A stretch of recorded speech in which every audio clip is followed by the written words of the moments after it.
ফ্রিজে রাখা যাবে কিনা? জি, কুরবানির গোশত ফ্রিজে রাখা যাবে। ইবনে আব্বাস রাদিয়াল্লাহু তাআলা আনহুর মত অনুযায়ী 3 ভাগ করা উত্তম, তবে এটা আবশ্যক নয়। আপনি 1 ভাগ নিজে খাবেন, 1 ভাগ আত্মীয় স্বজন প্রতিবেশীদের দিবেন, আরেক ভাগ গরিব দুঃখীদের মাঝে বন্টন করে দিবেন। এটা উত্তম, কিন্তু এটা আবশ্যক নয়। পুরো গোশত যদি আপনার লেগে যায় আপনি ভোগ করতে পারেন, আর যদি আপনার কাছে অতিরিক্ত গোশত থাকে এটা আপনি আত্মীয়দের দান করুন, গরিব আত্মীয়দের আপনি উপহার দিন, গরিব মিসকিনদের সুবিধা বঞ্চিত মানুষদেরকে আপনি এগুলো দান করুন। কারণ সূরাতুল হজ্জের 28 নম্বর আয়াতে আল্লাহ তাআলা বলেছেন, ফাকুলু মিনহা ওয়া আত'ইমুল বাঈসাল ফাকির, তোমরা কুরবানির এই গোশত নিজেরাও খাও এবং অভাবী লোকদেরকে দাও। এবং সহিহ বুখারীতে আল্লাহ রাসূল সাল্লাল্লাহু আলাইহি ওয়াসাল্লামের একটি বর্ণনা, আল্লাহ রাসূল সাল্লাল্লাহু আলাইহি ওয়াসাল্লাম বলেছেন, কুলু ওয়া আত'ইমু ওয়াদ্দাখিরু, অর্থাৎ কুরবানির গোশত তোমরা খাও, ওয়া আত'ইমু মানে অন্যদের খাওয়াও, ওয়াদ্দাখিরু এবং তোমরা এটাকে প্রিজার্ভ করে রাখো বা জমা করেও রাখতে পারো। অর্থাৎ আপনি চাইলে ফ্রিজে রাখতে পারবেন, আপনি পরবর্তীতে খেতে চাচ্ছেন আপনি রাখতে পারবেন ইনশাআল্লাহ। সো উত্তম হচ্ছে 3 ভাগ করে 1 ভাগ নিজে খাওয়া, 1 ভাগ আত্মীয় স্বজনদের প্রতিবেশীদের দেয়া এবং 1 ভাগ অভাবী সুবিধা বঞ্চিত গরিব মিসকিনদের মাঝে বন্টন করে দেয়া। এবং অবশ্যই অবশ্যই যাদের সামর্থ্য আছে আপনারা বেশি বেশি কুরবানি করুন, এবং এই কুরবানির মধ্য দিয়ে আমরা অনেক অনেক প্রান্তিক জনগোষ্ঠী, সুবিধা বঞ্চিত মানুষ, তাদের কাছে আমাদের সহায়তাগুলো পৌঁছে দিতে পারবো। আকিকা, কুরবানির সাথে আকিকা দেয়া যাবে কিনা, সেখানে আমরা বলছিলাম যে আসলে দুটি ভিন্ন ইবাদত। কুরবানি হচ্ছে জিলহজের 10 তারিখে আমরা কুরবানি করে থাকি, আর আকিকা হচ্ছে বাচ্চা যেদিন জন্মগ্রহণ করবে, সন্তান ভূমিষ্ঠ হওয়ার 7 দিন পরে। তাহলে ভিন্ন দুইটা ইবাদত, দুই সময়ের ইবাদত। নাম্বার 2, আকিকার ক্ষেত্রে আল্লাহ রাসূল সাল্লাল্লাহু আলাইহি ওয়াসাল্লাম বলেছে, আনিল গুলামি শাতান ওয়া আনিল জারিয়াতি শাত, অর্থাৎ ছেলে হলে 2টি ছাগল দিয়ে আকিকা করো, এবং যদি মেয়ে হয় তাহলে 1টি ছাগল দিয়ে আকিকা করো। তো সেক্ষেত্রে কুরবানিতে কিন্তু এরকম বিধান নেই। কুরবানিতে কিন্তু 1টি ছাগল দিয়ে আপনি কুরবানি করলে কুরবানি হয়ে যাচ্ছে, সেখানে 2টি ছাগল দেওয়া লাগবে এমন কোনো কথা নেই। তো এভাবে আমরা বুঝতে পারতেছি, খুবই স্পষ্টত কমন সেন্স খাটালেও আমরা বুঝতে পারতেছি, এবং আল্লাহ রাসূল সাল্লাল্লাহু আলাইহি ওয়াসাল্লামের ভাষ্যগুলো অনুসারে আমরা বুঝতে পারছি দুইটা 2 ধরনের ইবাদত। যদিও এই 2 ইবাদতে কিছুটা মিল আছে, কিন্তু দুইটা 2 সময়ের ইবাদত, দুইটা আলাদা, দুটি উপলক্ষ, দুইটার আলাদা নির্ধারিত সময় রয়েছে। যেমন আকিকার ক্ষেত্রে সুন্নাহ হচ্ছে বাচ্চা যেদিন জন্মগ্রহণ করবে তার 7ম দিন শেষে 7 দিন পরে আপনি আকিকা করবেন। আল্লাহ রাসূল সাল্লাল্লাহু আলাইহি ওয়াসাল্লাম বলেছেন, কুল্লু গুলামিন মুরতাহানুন বিআকিকাতিহি তুযবাহু আনহু ইয়াওমা সাবিহি, প্রত্যেক সন্তানের আকিকা দিতে হয় তার 7ম দিনে, ওয়া ইউহলাকু ওয়া ইউসাম্মা, এবং 7ম দিনে মাথার চুল ফেলে দিতে হয়, তার সুন্দর একটি নাম রাখতে হয়। তাহলে আকিকার বিধান হচ্ছে সম্মানিত সুধী সন্তান জন্মগ্রহণ করার 7 দিন পরে। আমরা বুঝতে পারলাম আল্লাহ রাসূল সাল্লাল্লাহু আলাইহি ওয়াসাল্লামের ভাষ্য অনুযায়ী, কথা অনুযায়ী, কওল অনুযায়ী। এবার যদি আমরা আল্লাহ রাসূল সাল্লাল্লাহু আলাইহি ওয়াসাল্লামের আমল দেখি, ওনার ব্যক্তিগত আমল কী ছিল, সেক্ষেত্রে আমরা সহিহ ইবনে হিব্বানের একটি হাদিস উল্লেখ করব, যেটিকে ইবনে হাজার আল আসকালানি উনি ওনার ফাথুল বারিতে সহিহ হিসেবে উল্লেখ করেছেন। আয়েশা রাদিয়াল্লাহু তাআলা আনহার বর্ণনা, তিনি বলেন যে আক্কা রাসূলুল্লাহ সাল্লাল্লাহু আলাইহি ওয়াসাল্লাম আনিল হাসানি ওয়াল হুসাইনি ইয়াউমা সাবিঈ ওয়া সাম্মাহুমা, আল্লাহ রাসূল সাল্লাল্লাহু আলাইহি ওয়াসাল্লাম নিজে ওনার দৌহিত্র অর্থাৎ ওনার নাতি হাসান এবং হুসাইনের আকিকা নিজে করেছেন 7ম দিনে, এবং 7ম দিনে তাদের নাম রেখেছেন, একজনের নাম রেখেছেন হাসান আর একজনের নাম হুসাইন। অর্থাৎ হাসান রাদিয়াল্লাহু আগে জন্মগ্রহণ করেছিলেন, ওনার চেয়ে ছোট ছিল হুসাইন, উনি পরে জন্মগ্রহণ করেছেন। তো ওনাদের জন্মের পরে 7 দিন পরে আল্লাহ রাসূল সাল্লাল্লাহু আলাইহি ওয়াসাল্লাম ওনাদের আকিকা দিয়েছিলেন, এবং 7ম দিনে উনি আকিকাও দিয়েছেন এবং তাদের নামও রেখেছেন। তাহলে আল্লাহ রাসূল সাল্লাল্লাহু আলাইহি ওয়াসাল্লামের কওলি হাদিস, ওনার ভাষ্যমতে আমরা জানলাম উনি বলেছেন 7ম দিনে আকিকা দিতে হয়, এবং ওনার ব্যক্তিগত আমল থেকে আমরা জানতে পারলাম যে উনি ওনার 2 নাতির আকিকা দিয়েছেন 7ম দিনে এবং নাম রেখেছেন। তাহলে এ থেকে আমরা সুস্পষ্ট বুঝতে পারি যে আকিকা দিতে হয় সন্তান জন্মগ্রহণ করার 7 দিন পর, 7ম দিনে। যদিও তবারানিতে আরেকটি হাদিস এসেছে যেখানে বলা হয়েছে যে আকিকা 7ম দিনেও দেয়া যায়, 14তম দিনে দেয়া যায়, 21তম দিনে দেয়া যায়। যদি 7ম দিনে কেউ দিতে না পারে কোনো কারণে, তাহলে 14তম দিন, না পারলে 21তম দিন। তাহলে সুস্পষ্টভাবে উল্লেখ আছে যে আকিকার সময়সীমা 7ম দিনের কথা আমাদেরকে বলা হয়েছে। তো সেক্ষেত্রে আপনার সন্তান জন্মগ্রহণ করলে আপনি শুকরিয়া স্বরূপ কুরবানি করবেন, আত্মীয় স্বজনকে খাওয়াবেন, আকিকার গোশত নিজেরাও খাবেন। তো এটা যদি আপনি কুরবানির জন্য রেখে দেন, তাহলে তো সন্তান দুনিয়াতে আসার এই আনন্দটা থাকে না। একজন যখন সন্তান পায়, সে কেমন যেন আকাশের চাঁদ হাতে পায়।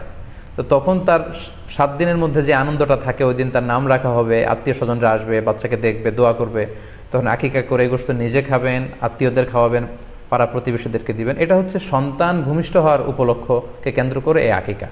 সো এটাকে কুরবানির সাথে মিক্স আপ করার কোনোই প্রয়োজন নেই, এবং এক্ষেত্রে সুস্পষ্ট গাইডলাইন হচ্ছে যে সপ্তম দিনে আকিকাটা দিতে হয়। সো আমরা যেন সপ্তম দিনে আকিকাটা দেই। তবে হ্যাঁ, এখন প্রশ্ন হচ্ছে সপ্তম দিনে কেউ দিতে পারেননি, 14তম দিনেও দিতে পারেননি, 21তম দিনেও দিতে পারেননি, হাতে টাকা ছিল না, সামহাও কোনো কারণে মিস করেছেন, তখন আপনি যখন সুযোগ হয় তখন করে দেন। ওই প্রেক্ষাপটে আপনি যদি কুরবানির সময়ও আকিকা দিয়ে দিতে চান, এটা আদায় হয়ে যাবে ইনশাল্লাহ। আশা করা যায় আদায় হয়ে যাবে, এবং এটা জায়েজ আছে। তবে এটা সুন্নাহ নয়। সুন্নাহ হচ্ছে সপ্তম দিনে আকিকা দেওয়া।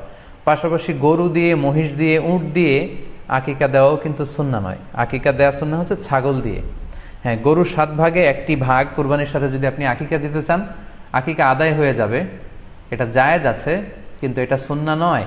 সুন্নাহসম্মত হচ্ছে আকিকা সপ্তম দিনে দেয়া এবং ছাগল দিয়ে দেয়া। ছেলের ক্ষেত্রে 2টি ছাগল, মেয়ের ক্ষেত্রে 1টি ছাগল। আশা করি কুরবানির সাথে আকিকার প্রসঙ্গটি আপনাদের কাছে ক্লিয়ার হয়েছে। জিলহজের প্রথম দশক, মানে প্রথম 10টি দিন খুবই গুরুত্বপূর্ণ 10টি দিন।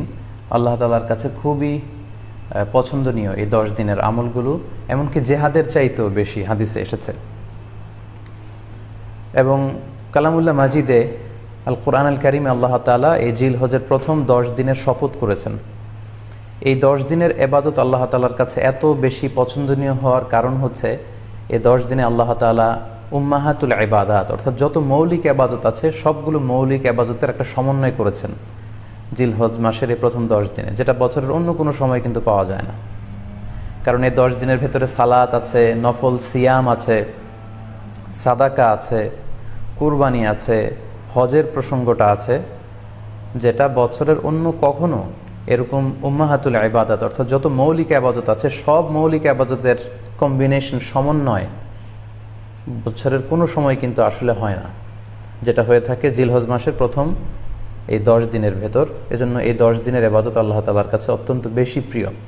এজন্য আল্লাহ রাসূল সাল্লাল্লাহু আলাইহি ওয়াসাল্লাম এই 10 দিনে যাতে আমরা বেশি বেশি নফল ইবাদত করি আমাদেরকে উৎসাহিত করেছেন। পাশাপাশি আমরা যেন বেশি বেশি তাহমিদ, তাহলিল, তাকবীর দিয়ে এই 10টি দিনকে মুখরিত করে রাখি, এজন্য তিনি আমাদেরকে আদেশ করেছেন। এজন্য এই 10টি দিনে আমরা যেন বেশি বেশি সুবহানাল্লাহ ওয়ালহামদুলিল্লাহ লা ইলাহা ইল্লাল্লাহু আল্লাহু আকবার, এই আজকারগুলো যেন আমরা বেশি বেশি পড়ি।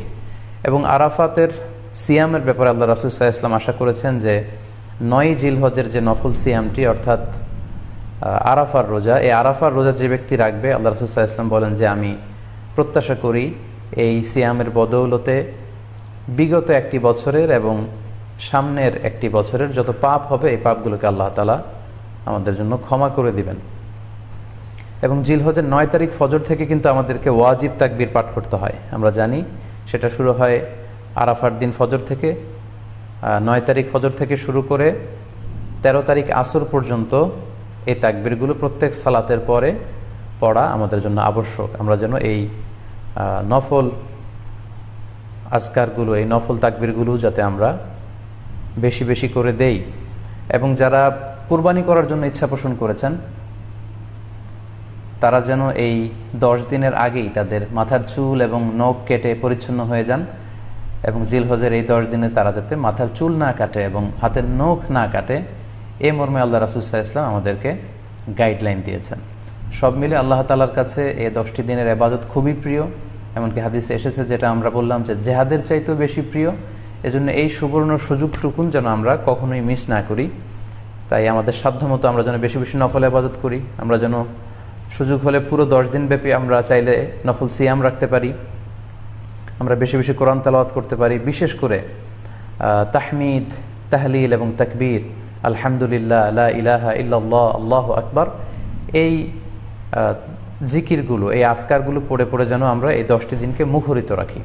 আল্লাহ তাআলা জিলহজ মাসের যে মাহাত্ম্য এবং বারাকা তিনি আমাদের জন্য দিয়েছেন, এগুলো যেন আমরা বেশি বেশি হাসিল করতে পারি। আমিন ইয়া রাব্বাল আলামিন। সম্মানিত দর্শক ও শ্রোতাবৃন্দ, ইতিমধ্যে আমাদের এই লাইভ প্রোগ্রামটিতে প্রায় 24,000 দিনী ভাই বোন যুক্ত হয়েছেন। আপনারা একটু দেরি করে যারা যুক্ত হয়েছেন তাদেরকে আবারও আন্তরিক শুভেচ্ছা জানাই। আব্দুল্লাহ রোমান রোজ টিভি চ্যানেল 24 থেকে শুভেচ্ছা জানিয়েছে।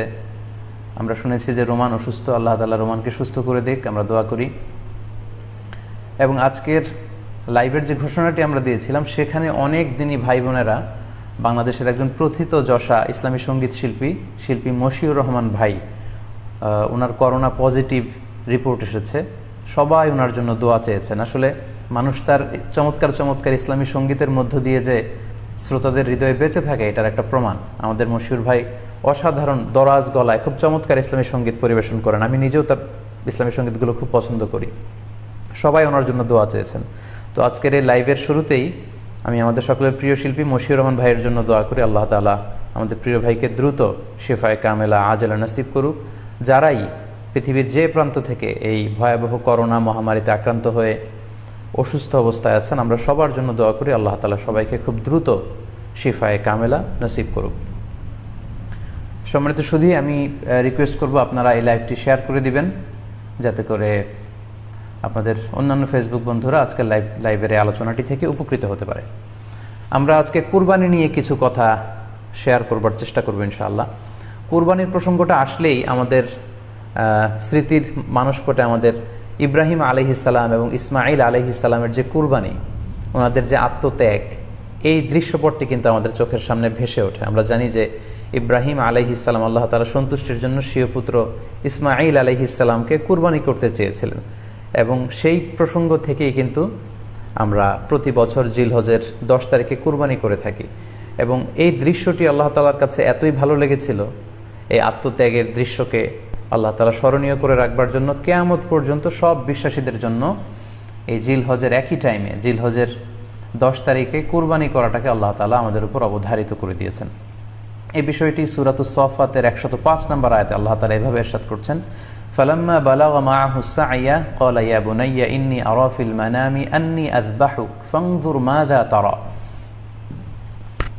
অর্থাৎ ইসমাইল আলাইহিস সালাম যখন একটু বড় হলেন, বাবার সাথে হাঁটতে পারেন, দৌড়াদৌড়ি করতে পারেন, ঠিক তখন ইব্রাহিম আলাইহিস সালাম স্বপ্নে দেখলেন যে তিনি ইসমাইল আলাইহিস সালামকে কুরবানি করছেন, এবং স্বপ্ন দেখেই তিনি সরাসরি ছেলের সাথে কনসালটেশনে গেলেন, পরামর্শ করলেন যে বাবা, আমি তো স্বপ্নে দেখেছি যে আমি তোমাকে কুরবানি করছি, ফানদুর মাযা তারা, what do you think about it, what's your opinion about it, তোমার মতামত কি সেটা তুমি আমাকে বলো। তখন সাইয়েদনা ইসমাইল আলাইহিস সালাম অত্যন্ত সাহসিকতার সাথে বলিষ্ঠ একটি জবাব দিয়েছিলেন, সেটাও আল্লাহ তাআলা কোরআনে সরাসরি কোট করেছেন। তিনি বলেছিলেন, ক্বালা ইয়া আবাতি ফাআল মা তু'মার সাতাজিদুনি ইনশাআল্লাহু মিনাস সাবিরিন। অর্থাৎ, হে আমার সম্মানিত পিতা, আপনি যেমনটি স্বপ্নে দেখেছেন, আল্লাহ তাআলা আপনাকে যেমন আদেশ করেছে আপনি ঠিক তেমনটিই করুন, আপনি ভয় পাবেন না, ইনশাআল্লাহ আপনি আমাকে ধৈর্যশীলদের অন্তর্ভুক্ত পাবেন। একটু কি কল্পনা করা যায় যে সাইয়েদনা ইসমাইল আলাইহিস সালাম ছোট্ট শিশু, তিনি যখন শুনলেন যে বাবা তাকে কুরবানি করবে, জবাই করবে, তার প্রত্যুত্তরে তিনি বলেছিলেন, বাবা, আমি ভয় পাচ্ছি না, আমি আপনাকে নিয়ে চিন্তিত, আপনি ভয় পাবেন না, বরং আপনি যা আদিষ্ট হয়েছেন আপনি তাই করেন। কারণ নবীরা যখন স্বপ্নে কিছু দেখে সেটা সাধারণ মানুষের মতো স্বপ্ন নয়, সেটা ওহী, সেটা আল্লাহর পক্ষ থেকে আদেশ। তো আপনি আমাকে ধৈর্যশীল পাবেন, আপনি ভয় পাবেন না। সাইয়েদনা ইব্রাহিম আলাইহিস সালাম ইসমাইল আলাইহিস সালামকে কুরবানি করতে শুরু করলেন, জবাই করতে শুরু করলেন। আল্লাহ তাআলার কাছে এই দৃশ্যটি এত ভালো লাগলো, আল্লাহ তাআলা সাইয়েদনা জিবরাইল আলাইহিস সালামকে দিয়ে জান্নাত থেকে একটি বকরি বা মেষ পাঠিয়ে দিলেন। সাইয়েদনা ইসমাইল আলাইহিস সালামকে ছুরির নিচ থেকে সরিয়ে ফেলা হলো, আর সেখানে ইসমাইল আলাইহিস সালামের পরিবর্তে একটি জান্নাত থেকে আনা বকরি বা ছাগলকে সেখানে কুরবানি করা হলো। আল্লাহ তাআলা বললেন, কদ সাদ্দাকতার রুইয়া, ইব্রাহিম, তুমি তো তোমার স্বপ্নকে সত্যায়ন করেছো, বাস্তবে রূপান্তরিত করেছো, তুমি তো এই কঠিন পরীক্ষায় সফলতার সাথে উত্তীর্ণ হয়েছ। সাইয়েদনা ইব্রাহিম আলাইহিস সালাম পরীক্ষায় উত্তীর্ণ হলেন, এবং বাপ বেটার এই দৃশ্যায়নটি আল্লাহ তাআলার কাছে এত ভালো লেগেছে, আরশের উপর থেকে আল্লাহ তাআলা এত পছন্দ করেছেন ওনাদের স্যাক্রিফাইসকে, কুরবানিকে, কিয়ামত পর্যন্ত আমরাও যাতে কুরবানি করি, আল্লাহ তাআলা আমাদের জন্য এটাকে অবধারিত করে দিয়েছেন।